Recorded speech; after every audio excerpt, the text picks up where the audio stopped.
Hello नमस्कार माझ्या सर्व लाडक्या ताई आणि दादांना श्री स्वामी समर्थ।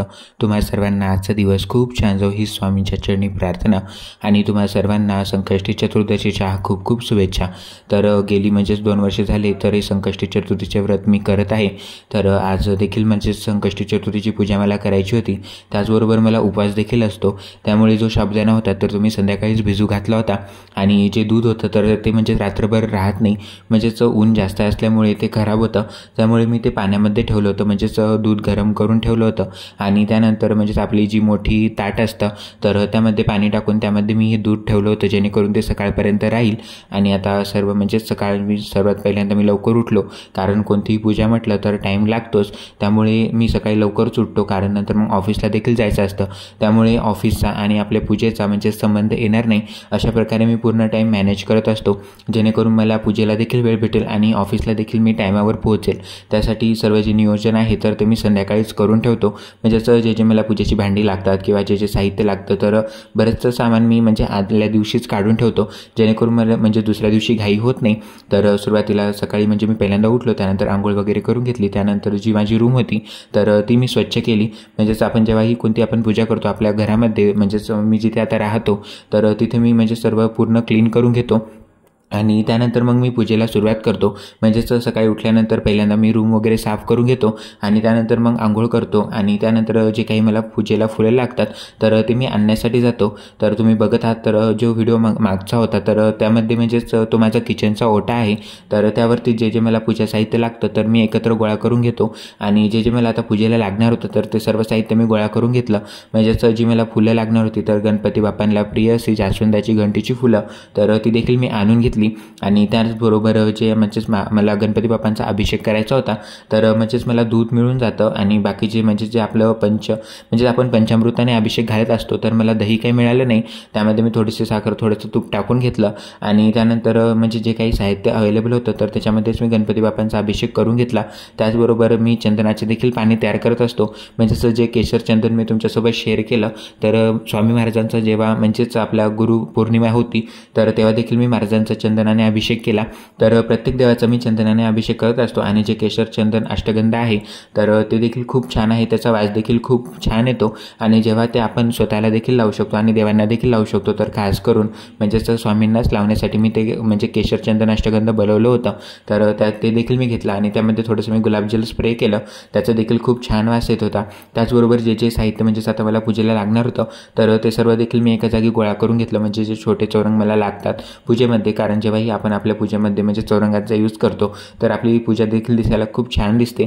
त्याचबरोबर जे फुलं पानं मी आणले होते तर ते मी स्पेशल एका ताटामध्ये काढून घेतले आणि त्यानंतर दुधाची वाटी त्याचबरोबर अष्टगंधाची वाटी मी पूर्ण काढून घेतले आणि त्यानंतर दिवा जो मला लागणार होता तर देखील मी काढून घेतला। जे वस्त्र मला पूजेला लागणार होते ते देखील मी एका ताटामध्ये काढून घेतले आणि त्यानंतर पूजा करण्यासाठी मी सुरुवात केली, कारण आपण कोणतीही जेव्हा सेवा करतो तर सर्वात पहिल्यांदा आपली देवपूजा करतो आणि त्यानंतरच आपण सेवेला सुरुवात करतो।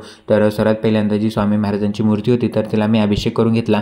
त्या अगोदर जे देवांचे फोटो होतात ते जी सगळ्यात खालची जी पायरी आहे तर त्याच्यावरचे जे फोटो होते तर ते देखील मला क्लीन करायचे होते। त्याचबरोबर आज सोमवार होता तर महादेवाची देखील सेवा करायची होती, त्यामुळे जो महादेवाचा फोटो होता तर तो देखील मी क्लीन करून घेतला आणि त्यानंतर सगळ्याची शेवटची पायरी होती तर त्याच्यावरती मी देवांचे फोटो ठेवून घेतले आणि त्यानंतर जे रुद्रयंत्र होतं तर त्याची देखील सेवा करायची होती। तर ओम नमः शिवाय या मंत्राचा जप करत करत मी त्याची देखील सेवा करून घेतली।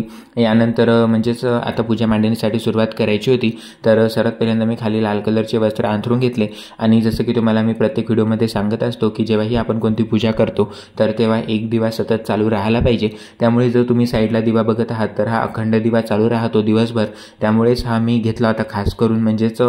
याला साईडला देखील काच आहे, जेणेकरून हवा जरी सुटली तरी हा विझत नाही, त्यामुळे मला हा दिवा पाहिजेच होता, त्यामुळे मी घेतला होता आणि हा बराचसा युजफुल मला जात आहे। कोणतीही जेव्हा मी पूजा करतो तर प्रत्येक पूजेमध्ये तुम्हाला हा दिवा दिसत असेल, हा खूप खास दिवा आहे, त्यामुळे मी प्रत्येक पूजेमध्ये मला हाच दिवा लावायला आवडतो।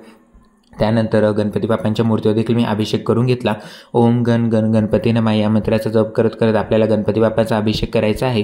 तर जी संकष्टी चतुर्दशी आहे तर ती गेली 2 वर्ष झाली मी धरत आहे. म्हणजेच जेव्हा मी शिकण्यासाठी बाहेरगावी होतो तर तेव्हापासूनच संकष्टी चतुर्थीचे व्रत मी करतो. म्हणजेच उपवास करायचा आणि संध्याकाळी सोडायचा. पूजा वगैरे तर काही म्हणजे जेव्हा आपण बाहेरगावी शिक्षणासाठी असतो तर तेव्हा आपल्याला एवढं शक्य होत नाही, त्यामुळे मी फक्त उपवासच धरायचो.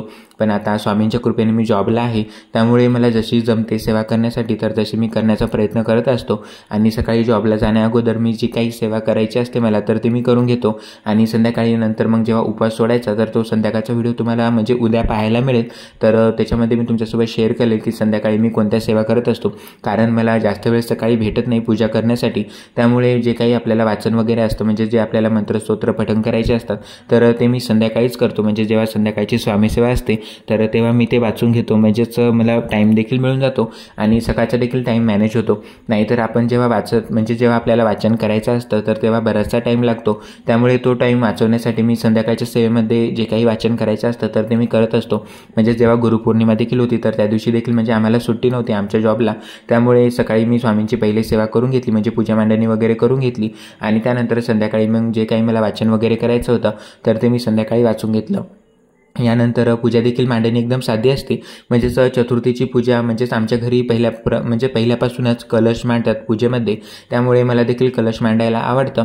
त्यामुळे जी गणपती बाप्पांची मूर्ती होती तर अभिषेक करून घेतला. त्यानंतर गणपती बाप्पांच्या मूर्तीला विराजमान केलं, म्हणजेच खाली थोड्याशा अक्षरं ठेवल्या, त्यावरती थोडंसं हळदी कुंकू टाकलं, त्यावरती गणपती बाप्पांची जी मूर्ती होती तर ती विराजमान केली. यानंतर कलशाची देखील स्थापना करायची होती. तर कलशाची जेव्हा आपण स्थापना करतो तर त्यामध्ये आपण 1 रुपया 1 सुपारी म्हणजे जो तांब्या असतो तर त्यावरती पहिल्यांदा आपल्याला स्वास्तिक काढून घ्यायचं. तर मी स्वास्तिक काढत नाही, फक्त जे चंदन असतं तर त्याचेच मी ठिपके लावून घेतो 5 दिशेला 5.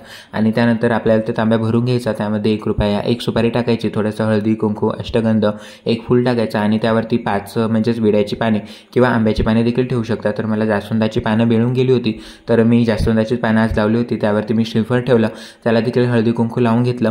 त्याचबरोबर जे शंख म्हणजे मी पूजेमध्ये यूज करतो तो देखील मी पूजेमध्ये ठेवला होता.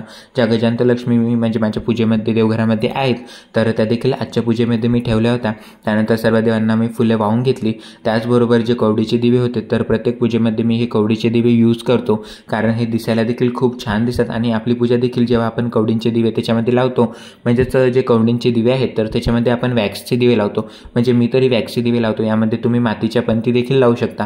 तर मागचे जे माझे काही गुरुवार होते, म्हणजे जेव्हा माझे स्वामींचे 11 गुरुवार चालू होते तर तेव्हा मी या वॅक्सच्या जागी म्हणजेच वॅक्सचे जे कॅन्डल आहेत तर त्याच्या जागी जे मातीचे दिवे आहेत तर त्याच्यामध्ये मी तुपाचे दिवे लावले होते.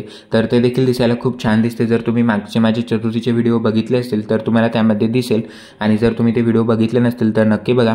तर अशा प्रकारे आजची जी चतुर्थीची पूजा होती तर ही माझी म्हणजेच चांगल्या प्रकारे झाली. सर्वात पहिल्यांदा मी पूजा मांडणी करून घेतली आणि त्यानंतर मग स्वामी सेवेला सुरुवात केली, कारण आपण कोणतीही सेवा सुरू करण्याअगोदर स्वामींची सेवा करतो आणि त्यानंतर दुसरी सेवा करत असतो. तर जे दररोजचे 3 अध्याय वाचायचे होते तर आजचा सोमवार होता, आज 13वा 14वा आणि 15वा असे 3 अध्याय वाचायचे होते. तर ते देखील माझे एकीकडे वाचणं चालू होते. तर सर्वात पहिल्यांदा मी स्वामी स्तवन वाचून घेतलं. त्यानंतर जी 1 माळ जप करायची असते महाराजांची तर ती मी करून घेतली. यानंतर जे 3 अध्याय मला वाचायचे होते तर ते माझे आता वाचणं चालूच होते. त्यानंतर मग गणपती बाप्पांची मी आरती करून घेतली आणि जो मी म्हणजेच महाराजांना मुकुट घातला होता गुरुपौर्णिमेच्या वेळेस तर तोच मी गणपती बाप्पांना देखील घातला. कारण अशा प्रकारचे जेवण आपण म्हणजेच वस्त्र किंवा दागिने परिधान करतो देवांना तर देवांचं देखील स्वरूप खूप छान दिसतं. म्हणजे तुम्ही बघतच असाल गणपती बाप्पा किती छान दिसत आहेत. म्हणजेच आता जे मुकुट मी तयार केलं होतं तर ते म्हणजे स्वामींसाठी देखील झालं आणि त्याचबरोबर गणपती बाप्पांना देखील साठी झालं. तर मी तुमच्यासोबत नक्कीच व्हिडिओ एक शेअर करेल की मी मुकुट कशाप्रकारे तयार करतो, कारण तुम्ही देखील मग तुमच्या घरी बनवू शकता स्वामींसाठी किंवा दुसऱ्या कोणत्या मूर्तींसाठी मुकुट घरच्या घरी. तर अशा प्रकारे आजची जी स्वामी सेवा होती आणि गणपती बाप्पांची जी सेवा होती तर ती मी केली. आज मला उपवास देखील होता, त्यामुळे जो गोड साबुदाणा आहे तर तो मीच करतो. म्हणजेच जो तिखट साबुदाणा असतो तर तो मला जास्त आवडत नाही, त्यामुळे मग जो गोड साबुदाणा असतो तर तोच मी करत असतो. त्यामुळे जे दूध होतं तर ते मी पाण्यामध्ये ठेवलं होतं, कारण ते जर खराब झालं तर गोड साबुदाणा मला करता आला नसता.